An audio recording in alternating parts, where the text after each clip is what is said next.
In the name of the Father, and of the Son, and of the Holy Spirit. Amen. Preparation Prayer.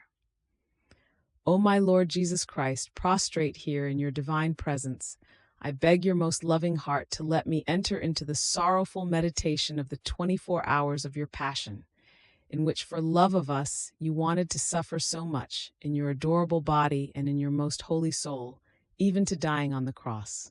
Please give me your help, your grace, your love, deep compassion for you, and a profound understanding of your sufferings as I meditate the following hour.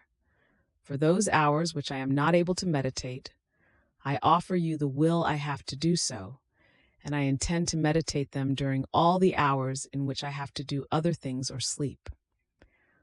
O merciful Lord Jesus, accept my loving intention and make it profitable for me and for many, as if I had actually done what I want to do in a holy and efficacious manner.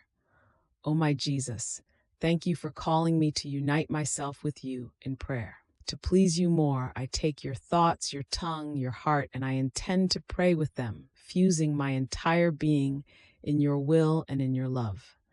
Reaching out to embrace you, I rest my head on your heart and begin. 9th hour from 1 to 2 a.m. Thrown from a ledge, Jesus falls into the Kidron stream. My beloved good, my poor mind follows you between vigil and sleep. How can I leave myself prey to sleep when I see that everyone leaves you and runs away from you? The apostles themselves, the fervent Peter, who a little while ago said he wanted to give his life for you, the beloved disciple whom, with so much love, you allowed to rest upon your heart. Ah, they all abandon you and leave you at the mercy of your cruel enemies. My Jesus, you are alone. Your most pure eyes look around to see if at least one of those favored by you is following you to prove to you his love and to defend you. And as you see that no one has remained faithful to you, your heart catches and you burst into crying. You feel more pain for the abandonment of your most faithful ones than for what the very enemies are doing to you. My Jesus, do not cry, or rather, let me cry together with you.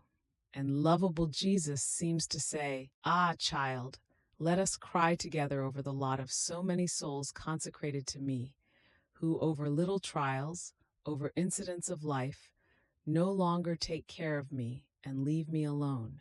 For many others, timid and cowardly, who for lack of courage and trust, abandon me. For many upon many who, not finding their own advantage in holy things, do not care about me.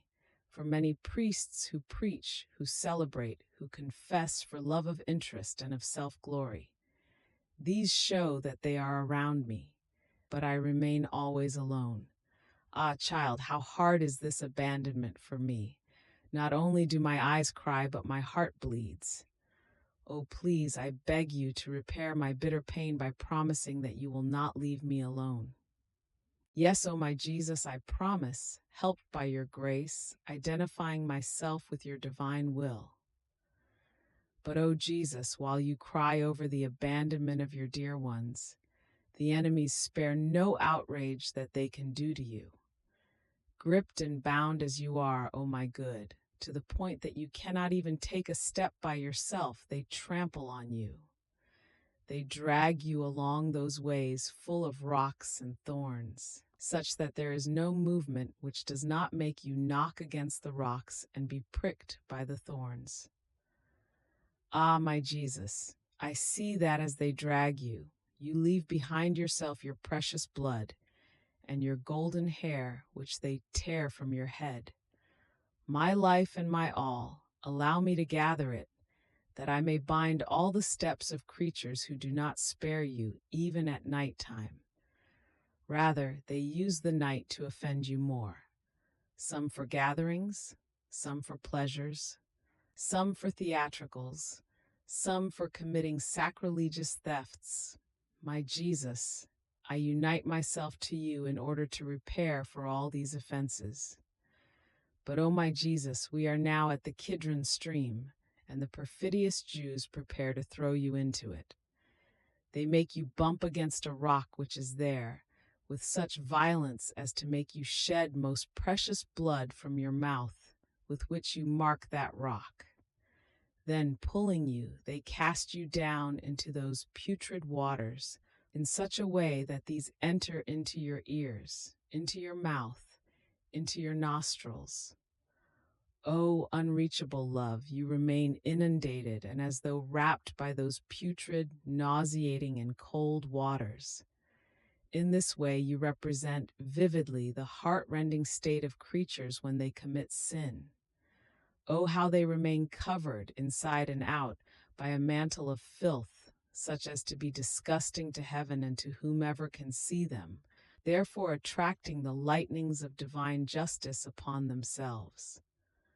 O life of my life, can there ever be greater love? In order to remove from us this mantle of filth, you allow your enemies to throw you into this stream, and you suffer everything to repair for the sacrileges and the coldness of the souls who receive you sacrilegiously, and who, more than the stream, force you to enter into their hearts and to make you feel all of their nausea. You also permit that these waters penetrate deep into your bowels, so much so that the enemies, fearing that you may be drowned, in order to spare you for greater torments, lift you up. But you are so disgusting that they themselves feel nauseated to touch you. My tender Jesus, you are now out of the stream. My heart cannot bear seeing you so wetted by those nauseating waters. I see you shivering from head to foot because of the cold. You look around, searching with your eyes, what you cannot do with your voice, for one at least who would dry you, clean you, and warm you. But in vain, no one is moved to pity for you. The enemies mock you and deride you. Your own have abandoned you. Your sweet mamma is far away because the Father so disposes.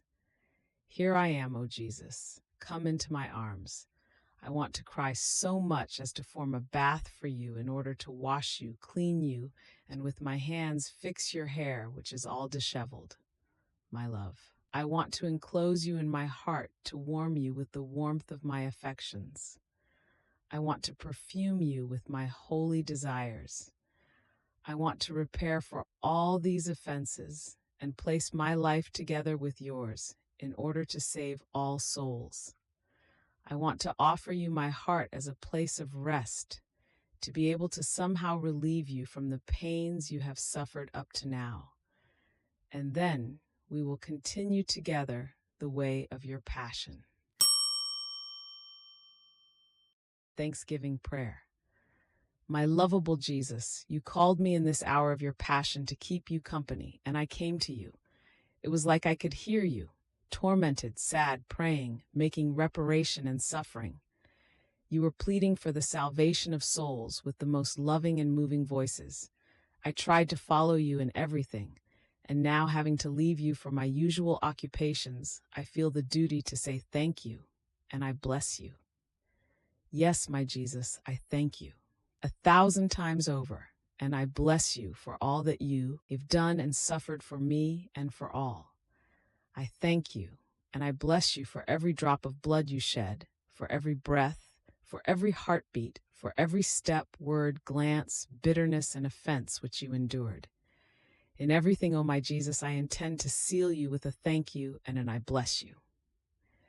Please, O Jesus, let my whole being send you a continuous flow of thanksgivings and blessings, so I can draw upon myself and upon everyone a continuous flow of your blessings and graces. Yes, Jesus, press me to your heart, and with your most holy hands seal every particle of my being with your I bless you, so that nothing can come forth from me but a continuous song of love for you. In the name of the Father, and of the Son, and of the Holy Spirit. Amen.